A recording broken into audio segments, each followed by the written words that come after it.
अरविंद केजरीवाल की शर्ट आपने देखी होगी। हाँ जी। उसके बारे में रेखा गुप्ता जी का कहना यह है कि उनको जो शर्ट आती है वो 40-42 की आ जाती होगी। हाँ जी। लेकिन वो 44 का पहन के, ढीला ढाला पहन के खुद को साधारण आदमी दिखाने की कोशिश करते हैं। तो 56 इंच वाला कहां गया? हर बात तो वाशिंगटन से ऑर्डर आता है, व्हाइट हाउस से ऑर्डर आता है 56 इंच वाले को, ये लड़ाई बंद करो, 1 महीने के लिए आपको मोहलत देता हूं, इजाजत देता हूं, रशिया से तेल खरीद लेना। अरे यहां से चल रहा है देश 56 इंच वाले से, या वो चला रहा है तो ट्रंप चला रहा है? कहां गया 56 इंच का सीना? इसके जितनी जैकेटों के रंग हैं वही हमारे नोटों के रंग हैं। उनके बारे में क्या कहोगे सर? अब तो हमारे 4 साल के कामों पर कर रहे हो, तो इनको 12 साल हो गए, अभी तक नेहरू को गालियां दे रहे हैं। कोई भी काम इनसे ना हो, ये नेहरू ने किया था जी। और हर बात में कुछ भी बोल देते हैं, कुछ भी बोल देते हैं। इसरो से मेरा पुराना नाता है। मैंने सोचा 8वीं क्लास का सर्टिफिकेट नहीं मिल रहा। इस सज्जन को क्या तकलीफ है भाई? तो हर एक टीचर मुझे यही कहता था कि आप इसरो में बैठिए, अब आप इसरो में बैठिए, आप इसरो में बैठ जाएं। तो इसरो से मेरा पुराना नाता है। बस उसके बाद मोदी मोदी जो बात गाइस, अभी गोदी मीडिया, गोदी एंकर की हाल ऐसा है कि कोई भी आके गोदी मीडिया की, गोदी एंकर की बोलती बंद कर रहा है। ठीक है, गोदी मीडिया, गोदी एंकर जो भी नैरेटिव चलाने की कोशिश कर रहा है, उसका वो मतलब नैरेटिव नहीं चल रहा है, क्योंकि सामने वाला जो भी होता है ना, एकदम कड़ी से जवाब देता है, जिसके बाद गोदी मीडिया या फिर गोदी एंकर की बोलती बंद हो जाता है। ठीक है, अच्छा, मैं कैसे वीडियो देखेंगे कि पंजाब का जो मुख्यमंत्री, पंजाब का सीएम भगवंत मान जी कैसे गोदी मीडिया की बोलती बंद कर देते हैं। ठीक है, गोदी मीडिया पंजाब के मुख्यमंत्री से जितना सारा सवाल पूछते हैं, हर एक सवाल का कितना अच्छा जवाब देता है। इस सवाल का जवाब ऐसा देता है कि गोदी एंकर की बोलती बंद हो जाती है। ठीक है, तो वीडियो देखकर बहुत ही अच्छा लगेगा, ज्यादा बातें नहीं करेंगे। सबसे पहले आइए उस वीडियो को देख लेते हैं। आपका क्या रिएक्शन था जब आपको ये खबर मिली कि पार्टी के बड़े नेता शराब वाले मामले में सीबीआई के आरोपों से बरी हो गए? हमें ये पता था कि ये बिल्कुल झूठा केस है। ठीक है, उनके पास ईडी है, उनके पास सीबीआई है, उनके पास जो जांच एजेंसियां उनके तोते की तरह काम करती हैं। तोते को जो चूरी डालेगा उसके लिए मिठू मिठू बोलता है वो। तो हमें पता था कि ये गलत है, क्योंकि नई पार्टी को ख़त्म करने के लिए ये तरीके अपनाए जाते हैं, खासतौर पे बीजेपी द्वारा। पहले इन्होंने बाल ठाकरे की पार्टी ख़त्म की, नामों और निशान। हम कहते नहीं कि फलां फलां का तो नामों निशान मिटा दिया, ये नाम भी मिटाते हैं, उनका निशान भी मिटाते हैं, उनका तीर कमान भी ले गए छीन के। और ऐसे ही उनका शरद पवार की पार्टी का किया, ऐसी चौटाला, दुष्यंत चौटाला की पार्टी का किया, ऐसी नवीन पटनायक के साथ किया। ठीक है ना, ये वो है, वो कहते नहीं कि जो सपनी होती है वो खुद की अंडी खा जाती है। इनके साथ तो जिसने अलायंस कर लिया, समझ लो खत्म कर दिया बस वो। तो ये चाहते थे कि आम आदमी पार्टी क्यों नहीं खत्म हो रही, तो इनके नेताओं को अंदर कर दो। जिसने स्कूल बनाए उसको अंदर कर दो, जिसने हॉस्पिटल बनाए उसको अंदर कर दो, जो इनका सुप्रीमो है उसको अंदर कर दो। संजय सिंह वहां बोलते थे पार्लियामेंट में, उसको अंदर कर दो। अब माननीय हाईकोर्ट ने ये कह दिया कि ये तो केस भी नहीं चल सकता। मैं बरी थोड़ी कह रहा हूं कि बरी हो गए, अरे केस ही नहीं चला। वो कहते हैं आपके पास ऐसे सबूत ही नहीं है, इतने डॉक्यूमेंट ही नहीं है कि केस ही नहीं बनता जी। लेकिन दिल्ली की मुख्यमंत्री कहती हैं कि बड़े नेताओं ने आपके सबूत नष्ट कर दिए, 150 से ज्यादा मोबाइलों का डेटा उड़ा दिया गया, और अभी तो supreme court, high court, supreme court बाकी। इसको जीत की तरह क्यों प्रस्तुत किया जा रहा है? आप मुझे ये बता दीजिए कि सीबीआई किसकी है, फिर बिना सबूतों के इन्होंने कैसे गिरफ्तार करके जेल में डाल दिया? ये खुद ही बना लेते हैं। इनको ये पता होता है कि थोड़ी टाइम के लिए अंदर करना है, जब इलेक्शन है उसके बाद जा तो अपने साथ आ जाओ। मनीष सिसोदिया पर बहुत दबाव डाला गया कि आप आम आदमी पार्टी छोड़ दो, बीजेपी ज्वाइन कर लो, आप पे सारे केस, क्योंकि ये वॉशिंग मशीन है ना बीजेपी। जो भी दाग दूग लगे हुए हैं वो वॉशिंग मशीन में से निकाल दो। और ऐड भी आजकल ऐसे आते हैं, दाग अच्छे हैं, है ना। तो ये जिसको कहते थे कि 70,000 करोड़ का घोटाला किया है, वही इन्होंने डिप्टी सीएम बनाया बाद में। जो महाकरप्ट है देश का, वो बीजेपी में शामिल हो जाए, वो ठीक हो जाता है। तो ये सिर्फ पार्टियां खत्म करते हैं, 24 घंटे इनका देश के विकास की तरफ कोई ध्यान नहीं है कि शिक्षा कैसे देश में अपग्रेड की जाए, सेहत के मामले में अपग्रेड किया जाए ना, कि कौन सी पार्टी तोड़ी जाए, किसके एमएलए खरीदे जाएं, कौन से मीडिया वाला क्या बोलता है, किस मीडिया को क्या कहलवाना है। ये इस बात पे रहता है। ये आपका अजम्पशन तो नहीं? अगर ऐसा होता तो नीतीश कुमार क्यों उनके साथ बने रहते हैं जी? अगर ऐसा होता तो चंद्रबाबू नायडू अपनी पार्टी के साथ क्यों उनके साथ बने रहते? मतलब आप कह रहे हैं कि तमाम पार्टियों को अगर ये समाप्त कर देते हैं या खा जाते हैं भारतीय जनता पार्टी के लोग, तब तो किसी को गठबंधन नहीं करना चाहिए उनके साथ। तो नीतीश कुमार कहां है? अब कहां है? गठबंधन में है क्या एक 20 साल से बने मुख्यमंत्री को ये मन में इच्छा रहेगी राज्यसभा का मेंबर बन जाऊं मैं? मतलब मैंने कभी नहीं सुना कि एक डीजीपी कहे मुझे सिपाही बनने का मजा लेना है। डीजीपी कहे कि मुझे सिपाही बनना है, बड़ा अच्छा लगेगा। कहां गया फिर नीतीश कुमार?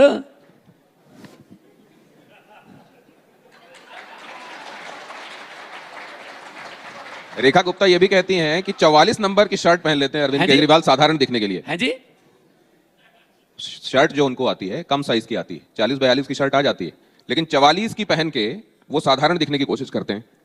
मुझे आपका सवाल समझ नहीं आया, थोड़ा इको आ रही है। अरविंद केजरीवाल की शर्ट आपने देखी होगी, हाँ जी, उसके बारे में रेखा गुप्ता जी का कहना यह है हाँ। कि उनको जो शर्ट आती है वो 40-42 की आ जाती होगी, हाँ जी, लेकिन वो 44 का पहन के ढीला ढाला पहन के खुद को साधारण आदमी दिखाने की कोशिश करते हैं।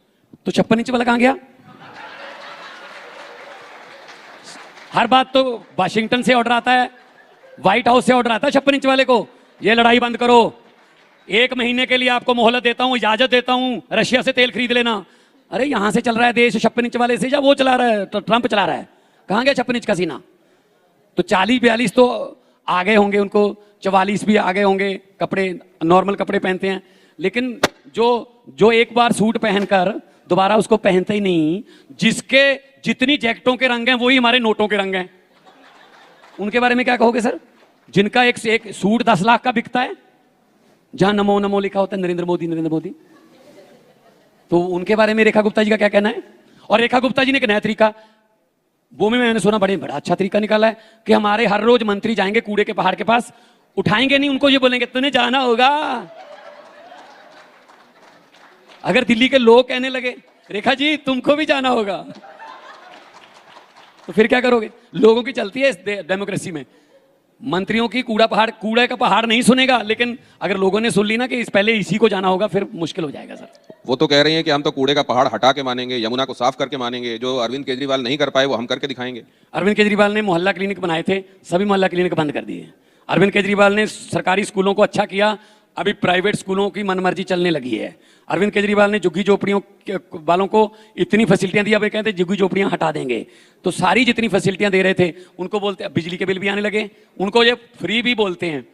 तो भाई साहब, बड़े बड़े इंडस्ट्रियलिस्ट का आप कर्जा माफ कर रहे हो, और जो गरीब है, देखो गरीबी बस्तियों में रहती है, गरीबी छोटे छोटे गांवों में रहती है, और सब्सिडियां मिलती हैं बड़े उद्योगपतियों को, बड़े बंदों को।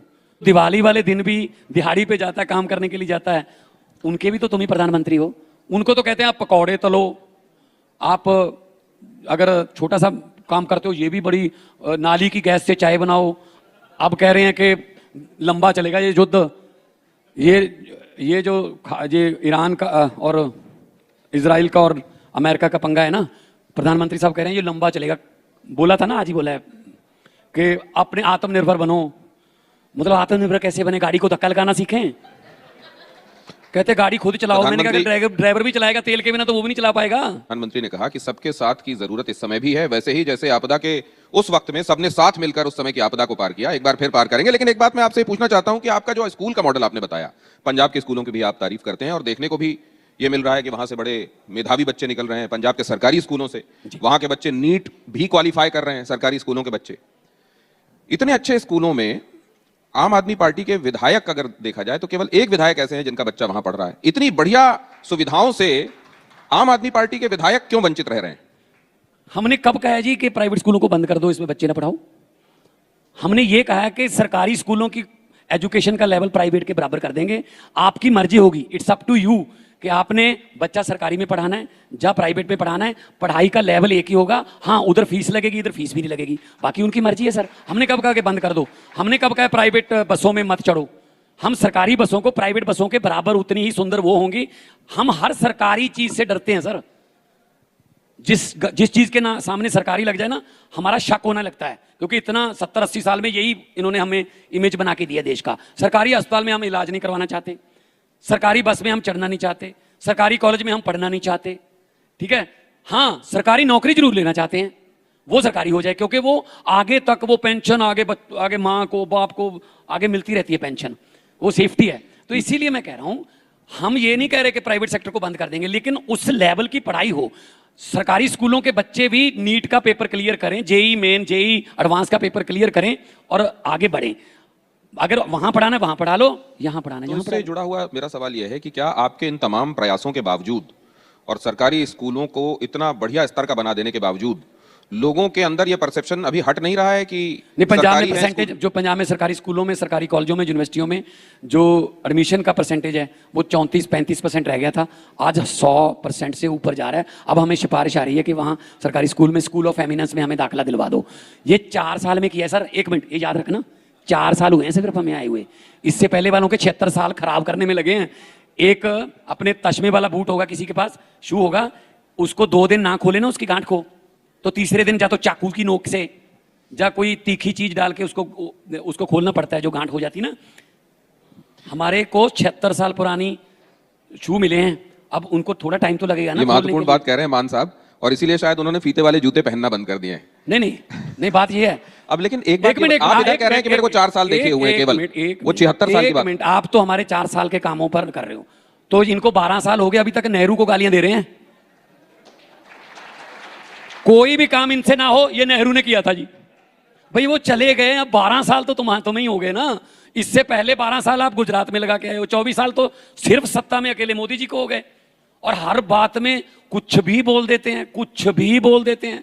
मतलब मैं सुन रहा था जिस दिन वो चंद्रयान का लॉन्चिंग थी, तो हमारे पीएम साहब कह रहे थे कि इसरो से मेरा पुराना नाता है। मैंने सोचा 8वीं क्लास का सर्टिफिकेट नहीं मिल रहा, बात इसरो की, इसरो में तो साइंसदान विज्ञानी लोग जाते हैं, मैथ वाले। एक मिनट सुनिए, मैंने कहा ये नाता कैसे करेंगे, अब ये नाता कैसे जोड़ेंगे? तो उन्होंने कहा कि जब मैं स्कूल में पढ़ता था, 3री 4थी क्लास में था, तो पढ़ने में ठीक ठाक ही था, तो हर एक टीचर मुझे यही कहता था कि आप इसरो में बैठिए, अब आप इसरो में बैठिए, आप इसरो में बैठ जाएं।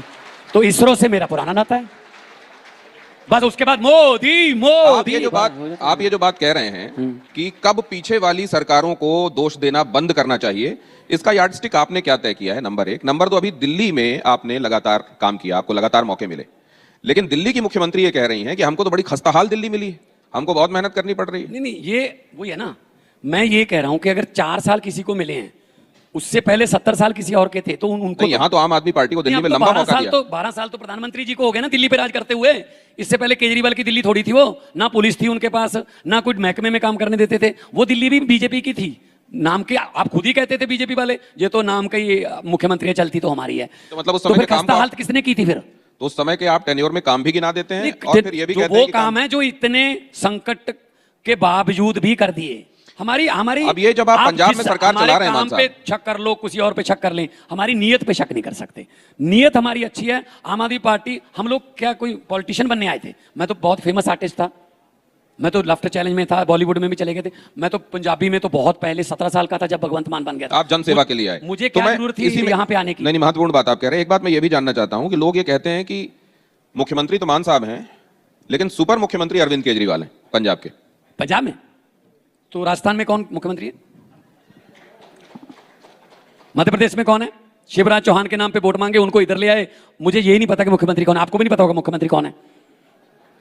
आप बताइए, राजस्थान का मुख्यमंत्री का नाम बता दीजिए। अभी कुछ देर बाद यहाँ मोहन यादव आने वाले हैं। आपको मीडिया वालों को नहीं पता यार कि मध्य प्रदेश के मुख्यमंत्री का नाम क्या है? मैं पता नहीं, किसी को भी लाके खड़ा कर देते हैं, उसको बोलते हैं तुमने साइन करने चलाएंगे हम। भाई नेशनल पार्टी है हमारे, वो कन्वीनर हैं, तो उनको कहते हैं दिल्ली वाले आ गए, दिल्ली वाले आ गए पंजाब में। तो जब अमित शाह जाते हैं, अमित शाह कोटकपूरा रहते हैं क्या? अमित शाह भी तो दिल्ली से जाते हैं। उधर हरीश चौधरी जाते हैं, उनका राहुल गांधी जाता है, राहुल गांधी के मोगा में रहते हैं। तो नेशनल पार्टी है, हमारी भी नेशनल पार्टी है, एक्सेप्ट कर लो इसको। अभी तक हजम नहीं हो पा रहा है इनको कि आम आदमी पार्टी नेशनल पार्टी बन गई। वो हमारे नेशनल कन्वीनर है, गुजरात जाएंगे, मैं भी जा रहा हूँ गुजरात। कल गुजरात होंगे जी, कल हम गुजरात जाएंगे जी। तो गुजरात ना जाए जी, तो गुजरात ना जाए हम। पूरा देश हमारा है। लंबे सफर को मीलों में मत बांटिए, कौम को कबीलों में मत बांटिए। एक बहता दरिया है मेरा भारत देश, इसको नदियों और झीलों में मत बांटिए। नहीं, मैं एक बात ये जानना चाहता हूं कि अमित शाह जब पंजाब आए तो उन्होंने बड़े आरोप लगाए कि आम आदमी पार्टी पंजाब को एटीएम की तरह इस्तेमाल कर रही है, और अरविंद केजरीवाल यहां इसलिए आते हैं ताकि सीएम के हेलीकॉप्टर का इस्तेमाल किया जा सके। भाई साहब, मैं आपको ये, फिर मैं आपके प्रोग्राम में ना आता। पहले आपने दिल्ली को प्रोग्राम रखा, पंजाब में क्यों नहीं कर रहे? पंजाब में आओ, चंडीगढ़ लगाओ सेट। अब मैं आपके लिए दिल्ली आया हूं, आप इसको ये कहोगे कि ये तो अरविंद केजरीवाल को लेने आया इसलिए हमारा प्रो शो भी कर गया। कितने दिन पहले बुकिंग की थी आपने मेरे वाली? कमाल है यार। फिर दिल्ली आना पड़ता है, दिल्ली देश की राजधानी है। वो अहमदाबाद से दिल्ली क्यों आए भाई, जो देश चला रहे हैं? क्या अहमदाबाद से चलाते? फिर भाई दिल्ली देश की राजधानी है, यहां आना पड़ता है। ये पॉलिटिकल राजधानी है, यहां से दिल्ली देश के फैसले होते हैं, तो आना पड़ता है। हमारे लिए तो अपना ऐसे वो आप ये इधर क्यों गए जी, आपने ये कपड़े को पहन लिए, आपके शू इतने के हैं, आपके जो जैकेट है ये इतने। यार क्या ये मुद्दे हैं क्या लोगों के? स्कूलों की बात पूछ लो, कोई पंजाब की तरक्की जो हुई है, जो 43,000 किलोमीटर सड़कें बना रहे हैं, वो पूछ लो। महारानी 4 देख लेना, आरडीएफ के पैसे मेरे भी रोक रखे हैं 8,000 करोड़, उसमें भी कह रहे हैं ना वो महारानी 4 में कि जिस स्टेट को रोकना है, जिस स्टेट में इनकी सरकार नहीं है, वहां राज्यपाल से तंग करवाते हैं ये। राज्यपाल का काम होता है सिर्फ बैठ के संविधान का वो देखना कि संविधान की उल्लंघना तो नहीं हो रही। राज्यपाल पॉलिटिकल रैलियां करते हैं, बंगाल में तंग करते हैं, तमिलनाडु में तंग करते हैं, केरला में तंग करते हैं, पंजाब में करते हैं। राज्यपाल छोड़ रखे हैं सफेद हाथी। किस चीज के हैं राज्यपाल, किस चीज के लिए? डेमोक्रेसी में इलेक्टेड चलते हैं सर, सिलेक्टेड नहीं चलते।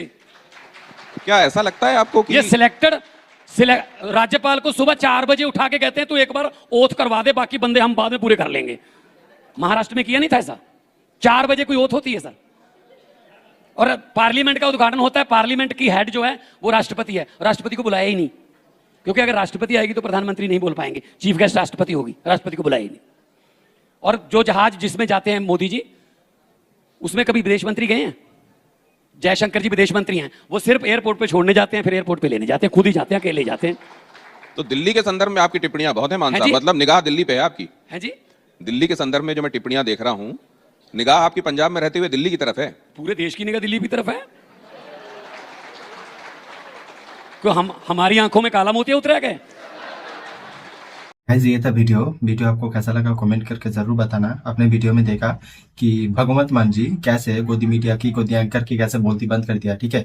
यहाँ पे भगवंत मान जी जो कुछ भी बताया है उसके ऊपर आपका जो राय है कमेंट करके बता देना, और ये वीडियो देखकर कैसा लगा वो भी कमेंट करके बता देना। और ऐसे वीडियो देखने के लिए हमारे इस चैनल को सब्सक्राइब कर देना। मिलता है अगले एक नया वीडियो पे।